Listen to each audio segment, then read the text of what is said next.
Заключительный день турнира. На татами преимущественно спортсмены из Ингушетии, Чечни и Северной Осетии. Поединки проходят сразу в двух весовых категориях – 73 и 81 килограмм.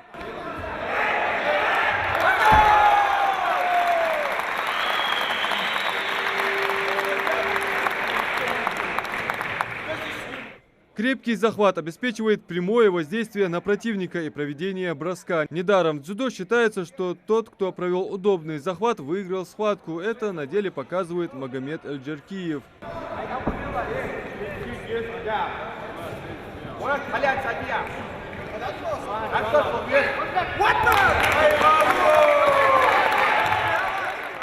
Магомед Эльджеркиев выступает в весовой категории 81 килограмм. Тренируется около 9 лет в зале тяжелой атлетики «Динамо».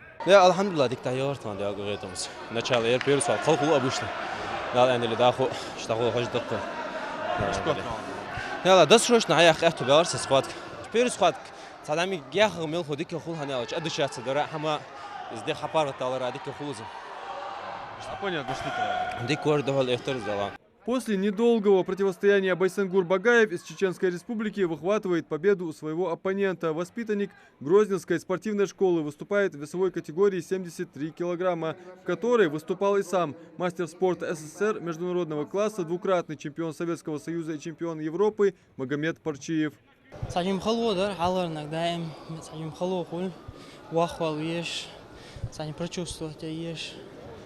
Так, алхамдулилlah, дикчахайда. В Азаре раздел в партере немного доработал. И в Азаре. Тренировки, дукканю. Свое лидерство в противостоянии со спортсменом из Северной Осетии подтвердил и Ибрагим Китиев.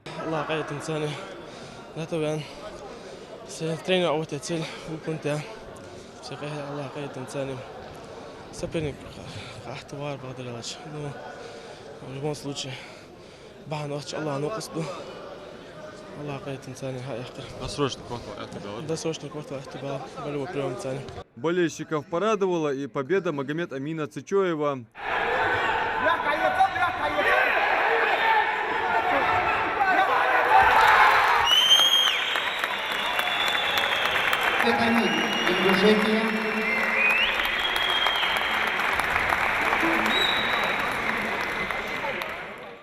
Всего участие на турнире памяти Магомеда Парчиева приняло порядка 200 спортсменов с Южного и Северо-Кавказского округов. Соревновались в 7 весовых категориях. Для победителей и призеров организаторы и спонсоры турнира приготовили денежный призовой фонд. Адам Мережков, Сулейман Костоев, Новости 24.